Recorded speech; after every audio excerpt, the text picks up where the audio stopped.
Ici Fatem Zahra Leiboud, bienvenue dans les Vendredis Carbone et Agro-Industrie, un podcast de l'Agritech Center of Excellence de l'UM6P et ProAgro de l'Organisation internationale du travail.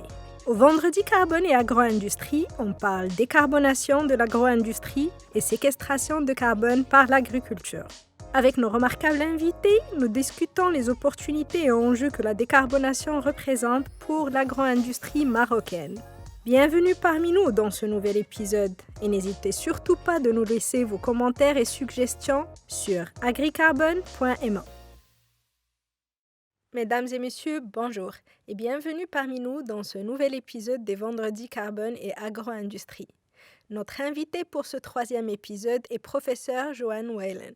Professeur Johan Whalen est agronome, chercheur et professeur à l'Université McGill à Montréal au Canada. Professeur Whalen est également présidente de l'American Society of Agronomy et responsable de la chaire James McGill sur l'écologie des sols. Bienvenue parmi nous, professeur Whalen, et merci d'avoir accepté notre invitation aujourd'hui. Merci beaucoup de m'avoir invité. Merci encore une fois, professeur Whalen. J'aimerais d'abord commencer notre conversation par une explication de la neutralité carbone. C'est devenu très à la mode d'utiliser ce mot, mais qu'est-ce que le concept de neutralité carbone signifie vraiment? J'aimerais bien vous expliquer. D'ailleurs, c'est une excellente question. Nous entendons beaucoup de bruit autour du terme carboneutralité. J'aimerais vous expliquer ce qu'il signifie de deux points de vue. En vous donnant d'abord une définition scientifique, puis en vous expliquant comment le terme carboneutralité est utilisé par les gouvernements. Pour les scientifiques, le terme carboneutralité est utilisé pour décrire comment les processus quotidiens vont soit éliminer, soit ajouter du dioxyde de carbone et d'autres gaz à effet de serre dans l'atmosphère. Permettez-moi de vous donner un exemple. One cold day, you feel very thirsty. You would like a drink of water. Un jour de grand froid, vous avez très soif. Vous aimeriez boire un verre d'eau, mais vous ne pouvez pas boire l'eau froide par une journée froide, car cela vous donne une sensation de froid. Vous décidez alors de chauffer l'eau pour avoir une bonne tasse d'eau chaude. La question est maintenant de savoir comment vous allez chauffer l'eau. Vous décidez d'utiliser un réchaud à propane. Vous allumez le propane et en quelques minutes, vous avez une bonne tasse d'eau chaude. But to make that hot water, you had to burn propane. Mais pour obtenir cette eau chaude, vous avez dû brûler du propane. Le propane est un excellent combustible pour votre cuisinière car c'est un gaz léger avec 3 atomes de carbone et 8 atomes d'hydrogène. Et il produit un feu rapide et chaud lorsqu'il est enflammé en présence d'oxygène qui se trouve dans Which is l'air. in the air. The problem is that the carbon in the propane Le problème est que le carbone du propane réagit avec l'oxygène de l'air et il produit du dioxyde de carbone qui entre dans l'atmosphère. Malheureusement, votre tasse d'eau chaude n'est pas neutre en carbone car vous avez dû brûler le propane riche en carbone avec de l'oxygène, ce qui a produit du dioxyde de carbone qui entre dans l'atmosphère. governments use the term carbon neutral to Les describe gouvernements utilisent le terme carboneutralité pour décrire la manière dont les secteurs de l'économie consomment ou ajoutent du dioxyde de carbone et d'autres gaz à effet de serre dans l'atmosphère. C'est un sujet très important pour les gouvernements qui ont signé l'accord de Paris, un traité international juridiquement contraignant sur le changement climatique.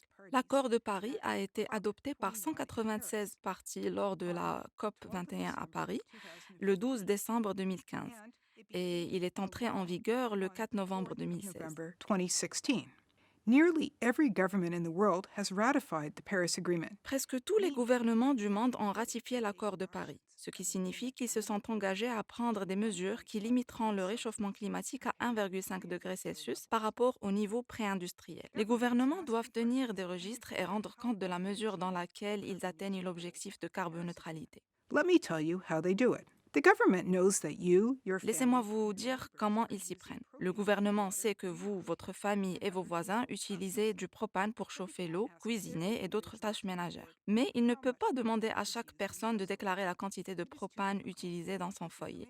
Il est trop difficile de collecter ces informations. Au lieu de cela, le gouvernement demande à la société qui vend du propane de déclarer la quantité de propane vendue au cours de la dernière année. Ensuite, il suppose que tout le propane vendu par la société a été brûlé. Et à partir de ce chiffre, il peut calculer la quantité de dioxyde de carbone libérée dans l'atmosphère par le from the propane. propane. In general, The government makes calculations. En général, le gouvernement effectue des calculs de ce type pour 4 secteurs. Le premier est le secteur de l'énergie. Toute personne qui vend du propane, du diesel, de l'essence et d'autres carburants. Ensuite, le gouvernement recueille des données auprès de toutes les industries qui fabriquent des produits. Par exemple, les fabricants de ciment doivent déclarer chaque année leurs émissions de dioxyde de carbone et d'autres gaz à effet de serre, car la fabrication du ciment émet environ une demi-tonne de dioxyde de carbone pour chaque tonne de ciment produite. L'élimination des déchets est une autre source de gaz à effet de serre. La combustion des déchets libère du dioxyde de carbone et l'enfouissement des déchets entraîne la production de méthane, qui est un gaz à effet de Greenhouse serre. gas. Finally, Enfin, agriculture. l'agriculture, la sylviculture et l'utilisation des terres sont une source de dioxyde de carbone et d'autres gaz à effet de serre qui doivent être comptabilisés dans les calculs de neutralité carbone du gouvernement. Carbon neutral calculations. On comprend bien de votre réponse que l'agriculture émet des gaz à effet de serre. Toutefois, lors du dernier épisode, Dr Mousdak a expliqué un phénomène inverse, comme quoi l'agriculture séquestre le carbone de l'atmosphère et le stocke dans les sols agricoles. Est-ce qu'on peut déduire que l'agriculture est neutre en carbone? I'm really glad that you asked me about agriculture. As I just mentioned, agriculture is one Je of suis vraiment heureuse que tu m'aies posé la question sur l'agriculture. Comme je viens de le mentionner, le secteur agricole est l'un des secteurs inclus dans les calculs de neutralité carbone des gouvernements. Et j'aimerais vous expliquer pourquoi. À titre d'exemple, pensons à une plante de blé. Vous commencez par planter la graine de blé dans le sol, l'eau fait gonfler la graine et la fait germer. Au bout d'une semaine environ, une petite plante émerge du sol. La petite plante a des feuilles vertes qui peuvent faire de la photosynthèse. that can do photosynthesis. Carbon dioxide from the air enters the green leaf, where it is combined with Le water. dioxyde de carbone présent dans l'air pénètre dans les feuilles vertes où il est combiné avec de l'eau que la plante tire du sol. Et en utilisant l'énergie du soleil, la feuille est capable de fabriquer des sucres simples et d'autres substances qu'elle utilise pour grandir de plus en plus. Finalement, elle transformera certains de ces sucres simples en amidon, en protéines et en graisses saines qu'elle stocke dans les grains, que nous récolterons et nous mangerons. Chaque jour de sa croissance et de sa photosynthèse, la plante de blé consomme du dioxyde de carbone de l'atmosphère, ce qui signifie que le blé et les autres plantes vertes ont un bilan carbone négatif. Elles consomment le dioxyde de carbone de l'atmosphère. From the atmosphere. However, we need to remember that the wheat did not grow by itself. Cependant, le blé n'a pas poussé tout seul. Il a eu besoin de l'aide de l'agriculteur, qui a veillé à ce que le blé bénéficie du meilleur environnement possible pour atteindre sa croissance maximale et produire beaucoup de grains. L'agriculteur devait préparer le sol, peut-être à l'aide d'un tracteur ou d'une charrue. Il a probablement utilisé le tracteur pour effectuer d'autres tâches, comme la plantation des semences, l'application des engrais et peut-être la pulvérisation de pesticides pour lutter contre les mauvaises herbes et les maladies. Chaque fois que le tracteur était utilisé, il avait besoin de carburant diesel. Le carburant diesel est comme le propane dont nous avons parlé plus tôt, mais c'est un carburant liquide plus lourd. 5 times more carbon and hydrogen atoms than the propane fuel. And we Le diesel contient 5 fois plus de carbone et d'hydrogène que le propane, mais on a besoin de l'utiliser car il produit plus d'énergie, ce qui permet de faire marcher le tracteur. Mais tout comme le propane, lorsque nous brûlons du diesel, il libère du dioxyde de carbone dans l'atmosphère. C'est donc du carbone positif. Il ajoute du dioxyde de carbone à l'atmosphère. Outre du tracteur, nous avons 2 autres sources de gaz à effet de serre dans les exploitations agricoles. Et celles-ci provoquent des effets de réchauffement climatique encore plus importants que le dioxyde de carbone. even more climate warming effects than the carbon dioxide. The first greenhouse gas is called Le nitrous premier oxide. est appelé protoxyde d'azote. Il est produit par les micro-organismes du sol lorsque des quantités trop importantes d'engrais azotés sont appliquées au sol. Le second est le méthane, qui provient du bétail dans les fermes. Le méthane est produit par des micro-organismes qui vivent dans l'estomac des vaches, des moutons et des chèvres. Et le méthane est également produit par des micro-organismes qui vivent dans le fumier des animaux de ferme. Si l'on considère le bilan global, les exploitations agricoles rejettent dans l'atmosphère 10% de plus de dioxyde de carbone et d'autres gaz à effet de serre que la quantité de dioxyde de carbone Amount éliminée of par carbon les plantes. dioxide that can be consumed by plants. Vous avez une idée innovante et vous rêvez de contribuer à la réduction de l'empreinte carbone de l'agro-industrie marocaine? Farm and Innovation Program est votre opportunité pour transformer votre idée en start-up. Qu'attendez-vous? Consultez farmandinnovationprogram.com et découvrez comment le programme supporte les porteurs d'idées à concrétiser leurs projets d'affaires. Et si on veut promouvoir une agriculture à faible empreinte carbone, Comment nos agriculteurs marocains peuvent-ils préserver ou mieux encore augmenter leur production tout en limitant leur empreinte carbone? Thank you so much for this question. I'm really excited about the chance that Moroccan farmers have to preserve Merci and beaucoup pour improve cette their question. production. Je suis vraiment enthousiaste par rapport à l'opportunité qu'ont les agriculteurs marocains d'à la fois préserver et améliorer leur production tout en gardant une très faible empreinte carbone. Mais pour ce faire, nous devons nous souvenir de nos lettres A, B, C. Lettre A comme agroforesterie. L'agroforesterie est la culture planifiée d'arbres pour l'agriculture. Grâce à leur longue vie, les arbres consomment continuellement le dioxyde de carbone de l'atmosphère pendant des décennies. Pour réduire leur empreinte carbone, les agriculteurs marocains peuvent planter davantage d'arbres. Tous les arbres sont bons, mais les agriculteurs peuvent également prévoir d'augmenter leur production en plantant des arbres qui produisent des fruits, des noix, des olives, des dattes, etc. Dates, and so on. The letter B is for best practices. Lettre B pour les bonnes pratiques. Les agriculteurs doivent retenir les 4 bonnes pratiques d'application des engrais. Choisir le bon engrais, l'appliquer en bonne quantité, au bon endroit et au bon moment. Nous savons que l'application d'une trop grande quantité d'engrais azotés au mauvais endroit ou au mauvais moment va produire un gaz à effet de serre, le protoxyde d'azote. La lettre B rappelle les agriculteurs qu'un petit peu d'engrais est toujours mieux qu'une grande quantité. Wrong way. The letter C is for conservation. La lettre C comme conservation. La conservation signifie qu'il faut faire attention à toutes nos ressources, le sol, l'eau et l'air.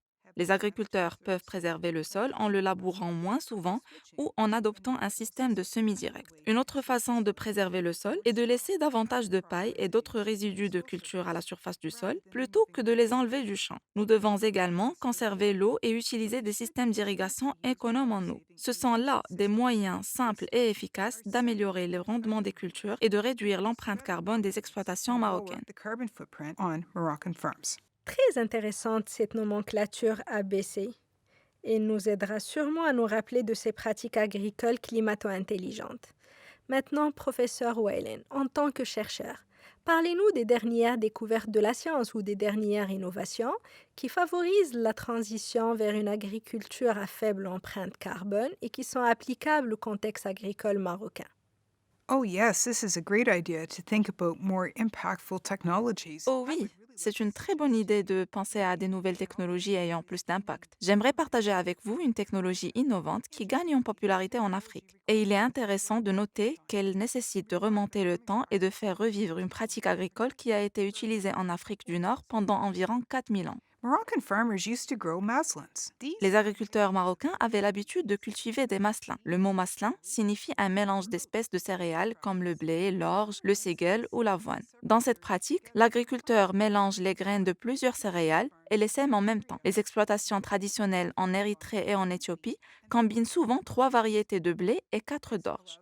Cela permet à l'agriculteur de se prémunir contre le choix de la variété qui donnera le meilleur rendement. De plus, les maslins produisent effectivement de meilleurs rendements que les céréales en monoculture, car ils sont plus résistants à la sécheresse, aux parasites et aux maladies. Il est prouvé que les maslins sont plus tolérants au gel et aux mauvaises conditions de sol qu'une seule variété de céréales. Single cereal varieties. I would really like to encourage Moroccan farmers to grow maslins. J'aimerais encourager les agriculteurs marocains à cultiver des maslins. Ça serait intéressant d'avoir un mélange de blé, d'orge et peut-être de ségel et d'avoine au sein d'un même champ. Ces céréales, une fois récoltées, pourraient être vendues pour la fabrication de pains spéciaux et d'aliments à grignoter. C'est aussi possible de vendre ça à des transformateurs de céréales qui peuvent utiliser la vision artificielle, c'est-à-dire un robot doté d'un capteur optique pour trier et séparer chaque type de grain. Le blé peut être placé dans un bac séparé de l'orge, par exemple. Separate from the barley, for instance. 15 years ago, I heard of a prototype that could Il y a sort 15 ans, 25 un prototype pouvait trier 25 kg de céréales mélangées par heure avec une précision de 96%.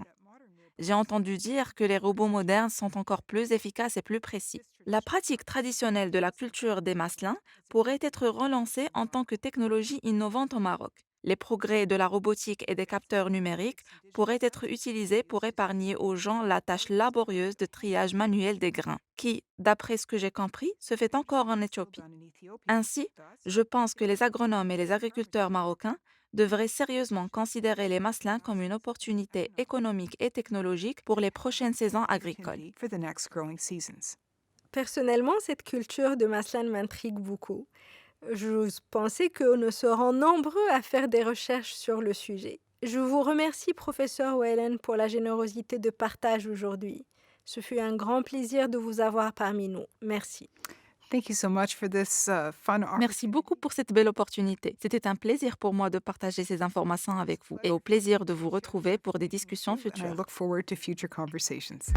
Nous arrivons à la fin de cet épisode.